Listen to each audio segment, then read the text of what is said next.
Hello everyone. तो आज हम इलेक्ट्रोस्टैटिक्स का एक नेक्स्ट क्वेश्चन सॉल्व करते हैं। इस क्वेश्चन में हमें गिवन है कि the field on the other side of an infinite sheet of charge of density sigma coulomb per metre square is sigma by 2 epsilon naught. मतलब ये कहना चाह रहे हैं कि किसी इनफाइनाइट शीट के कारण जो इलेक्ट्रिक फील्ड आती है सिग्मा बाई 2 एप्सिलॉन नॉट होती है। सिग्मा होता है इसकी सरफेस चार्ज डेंसिटी। ठीक है, इलेक्ट्रिक फील्ड जो आती है इनफाइनाइट शीट के कारण कांस्टेंट आती है। और यहाँ पर अगर मैं बताया नहीं है कि ये कंडक्टिंग है या नॉन कंडक्टिंग, बाय डिफॉल्ट हम नॉन कंडक्टिंग ही लेके चलते हैं। ठीक है, तो उन्होंने पहले से डिफाइन किया है हमें। Electric field in region 2 is given by x times of sigma by epsilon naught then x। उन्होंने कहा है कि इस वाले रीजन में फील्ड हमें निकालना है। ठीक है, सबसे पहले तो मैं आपको बता देता हूँ कि फाइनाइट सीट के कारण इलेक्ट्रिक फील्ड आती है, तो किस तरीके से हम उसका डायरेक्शन देखते हैं कि तभी हम इस क्वेश्चन को सॉल्व कर पाएंगे। सबसे पहले तो क्या करते हैं बस, ये कोई अपना फाइनाइट प्लेन हो गया, इसको सीधा रखा गया है। ठीक है, अब इसकी सरफेस पे सारी पे चार्ज डिस्ट्रीब्यूटेड होगा। ये वायर नहीं है, समझ जाना। ये एक प्लेन है, इसको एक साइड से देख रहे हैं। तो एक्चुअल में होगा क्या यहाँ पर, इस प्लेन के कारण सब जगह जो इलेक्ट्रिक फील्ड आती है वो कांस्टेंट आती है। और अगर ये पॉजिटिव चार्ज डेंसिटी है तो यहाँ पे जो इलेक्ट्रिक फील्ड आएगी वो अवे फ्रॉम दी प्लेन आएगी, रहती है उसकी वैल्यू आएगी सिग्मा बाई एप्सिलॉन। अगर ये नेगेटिव प्लेन होता तो electric field towards the plane आ जाती है। ठीक है, ये भी इनफाइनाइट प्लेन है अपना। अगर इस पर चार्ज डेंसिटी है, अगर वो नेगेटिव होती तो यहाँ पे जो इलेक्ट्रिक फील्ड है वो इस प्लेन की टुवार्ड्स आ जाती। ठीक है, यहाँ पे जो इलेक्ट्रिक फील्ड है वो इधर की तरफ आती। इसका मैग्नीट्यूड तो सेम ही होता सिग्मा बाई टू एप्सिलॉन। अगर इसकी चार्ज डेंसिटी सिग्मा है, इसकी भी चार्ज डेंसिटी सिग्मा है, सरफेस चार्ज डेंसिटी ना, ये चीज़ है ना। इसी कॉन्सेप्ट पे बेस्ड है अपना ये क्वेश्चन। तो इस वाले रीजन में हमें फील्ड फाइंड करना है, तो यहाँ पे जो फील्ड आएंगी तीनों प्लेट के कारण ही आएंगे। एक काम करते हैं, इसका डायग्राम हम नीचे ड्रॉ कर देते हैं पहले। जैसे एक प्लेट तो अपनी ये हो जाएगी, दूसरी वाली प्लेट है यहाँ पे ड्रॉ कर देते हैं, ये अपनी थर्ड प्लेट होगी। ठीक है, ये तीन प्लेट हमने ड्रॉ कर दी। ये चार डेंसिटी है, ये 2 टाइम्स ऑफ सिग्मा सिग्मा, और ये है -2 सिग्मा, और ये है -सिग्मा। ठीक है, इस रीजन में हमें फील्ड चाहिए। एक काम कर लेते हैं, इस वाली प्लेट को 1 नंबर कह देते हैं, इसको 2 कह देते हैं, और इसको कह देते हैं 3।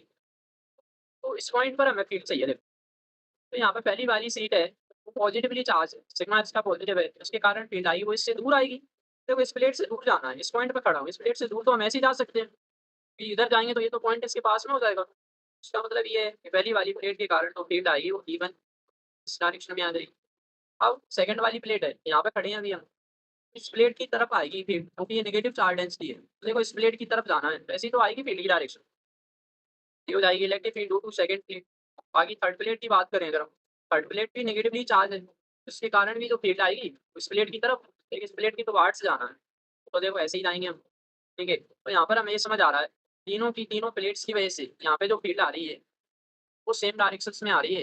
तो तीनों की तीनों वेक्टर अगर सेम डायरेक्शंस में है, तो हमें तो नेट फील्ड निकालना है। तो नेट फील्ड अगर निकालना है, सारी के सारे वेक्टर्स यहाँ पर ऐड हो जाएंगे एक ही डायरेक्शंस में, सारे के सारे। ठीक है, तो नेट फील्ड को हम सिंपली लिख सकते हैं E1 plus E2 plus E3, सबको ऐड कर लो जैसे। ठीक है, बाकी वेक्टर फॉर्म में लिखना है तो ऐसे लिख सकते हैं। ये है कि डायरेक्शन अगर अलग अलग होती के अकॉर्डिंग हम प्लस या माइनस का साइन आ जाता, और अभी तो सारी सेम डायरेक्शंस में है, तो ये वेक्टर डायरेक्ट ऐड हो जाएंगे। सबके बीच, तीनों के बीच में 0 डिग्री का एंगल है, ये आ जाएगा simply E1 plus E2 plus E3। अब सबकी वैल्यूओं को रखो।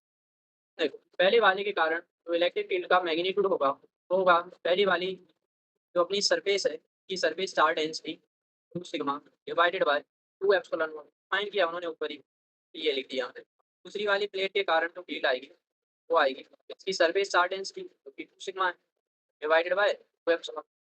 थर्ड वाली जो प्लेट है उसके कारण जो इलेक्ट्रिक फील्ड आएगी वो हो जाएगी अपनी surface charge density sigma divided by 2 epsilon. ठीक है, तो इस तरीके से अपनी इलेक्ट्रिक फील्ड आ चुकी है। इन सबको हम यहाँ पे सब्स्टिट्यूट कर देते हैं, तो अपना फाइनल आंसर यहाँ पर आ जाएगा। E1 को लिखेंगे हम 2 sigma divided by 2 epsilon, plus E2 को लिख देंगे यहाँ पर 2 sigma divided by 2 epsilon, plus E3 को लिखा जाएगा सिग्मा बाई 2 एप्सिलॉन नॉट। ठीक है, इसका एलसीएम तो 2 एप्सिलॉन नॉट आ जाएगा, एलसीएम आ गया 2 टाइम्स ऑफ एप्सिलॉन। बाकी ऊपर वाले ये सारे ऐड हो जाएंगे डायरेक्ट ना, 2 sigma plus 2 sigma plus sigma. Overall finally अपना ये जो आ चुका है 2 और 2 4 और 1 5 5 सिग्मा बाई 2 एप्सिलॉन। ठीक है, 5 सिग्मा बाई 2 एप्सिलॉन नॉट है। इसको हमें कंपेयर कराना है इससे। अपनी नेट फील्ड आई है, मैं इसको यहाँ पे लिख रहा हूँ। नेट फील्ड आई है सेकंड वाले रीजन में, वो आई है अपनी 5/2 सिग्मा बाई एप्सिलॉन। और ये कह रहे हैं कि ये आना चाहिए एक्स सिग्मा बाई एप्सिलॉन।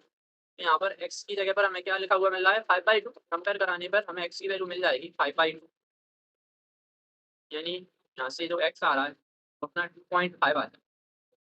ठीक है, इस तरीके से क्वेश्चन ये सॉल्व हो जाएगा। बाकी एक काम और करता हूँ मैं जल्दी से, और बाकी रीजन में अगर हमसे कभी फील्ड पूछा जाए तो हम कैसे निकालते हैं कुछ भी एक बार देख लेते हैं, थोड़ा प्रैक्टिस हो जाएगी इसी में ही। मैं जल्दी से वो और एक्सप्लेन कर देता हूँ। जैसे सपोज अगर किसी ने इस रीजन में पूछ लिया होता तो देखो पहली वाली प्लेट पॉजिटिव है, इस प्लेट के कारण यहाँ पे फील्ड आएगी, वो इस प्लेट से अवे, देखो इस पॉइंट से मुझे दूर जाना है, वैसे ही तो जाएंगे, ये पहले वाले के कारण आएगी यहाँ। ठीक है, अब दूसरी वाले के कारण देखें इस रीजन में, तो इस नेगेटिव है, नेगेटिव होगा तो उसकी तरफ जाना है, की तरफ जाना है इस तरीके से। और थर्ड वाली प्लेट भी नेगेटिव है, उसके टुवार्ड्स की तरफ जाना है, इधर आ जाएगा। तो यहाँ पे होगा क्या, ये दोनों वेक्टर ऐड हो जाएंगे, बाकी ये सब्सट्रैक्ट कर देंगे, नेट आंसर देख लेंगे, इधर भी रिजल्टेंट आएगा। ठीक है, बाकी इस रीजन का देख लिया, यहाँ का देख लेते हैं जल्दी से। इस रीजन में अगर हम देखें देखो पहली वाली प्लेट पॉजिटिव है, इसके कारण इधर आ जाएगी E1। दूसरी वाली प्लेट नेगेटिव है, इसके कारण आएगी इस प्लेट की तरफ E2। बाकी थर्ड वाली प्लेट नेगेटिव है, तो इस प्लेट की तरफ जाना है, तो ऐसे जाएंगे, देखो ये आ जाएगा E3। इसमें भी क्या होगा, E1 और E3 ऐड हो जाएंगे, बाकी ये सब्सट्रैक्ट हो जाएगा। ठीक है, बाकी इस रीजन में अगर हम देखें तो यहाँ पे फर्स्ट वाली प्लेट पॉजिटिव है, पॉजिटिव प्लेट से देखो दूर जाना है, दूर तो ऐसे ही जाएंगे, ये पहली वाली प्लेट के कारण। दूसरी वाली प्लेट है, ये नेगेटिव प्लेट है, तो यहाँ पे खड़ा हूँ देखो, इस प्लेट नेगेटिव प्लेट की तरफ जाना है, वैसे ही जाएंगे ना, ये हो जाएगा सेकंड वाली प्लेट के कारण। थर्ड वाली प्लेट भी देखो नेगेटिव है, थर्ड वाली प्लेट की तरफ, यानी इधर आ जाएंगे, ये E3 आ जाएंगे। ठीक है, इस तरीके से यहाँ पे भी क्या होगा, E2 और E3 ऐड हो जाएंगे, और बाकी E1 को हम सब्सट्रैक्ट कर देंगे, बाकी इसका मैग्नीट्यूड तो हमने पहले ही निकाल लिया है। ठीक है, तो इस तरीके से इस टाइप के क्वेश्चंस को सॉल्व किया जाता है। ठीक है, अभी भी अगर कुछ डाउट हो तो आप पूछ सकते हो। Thank you.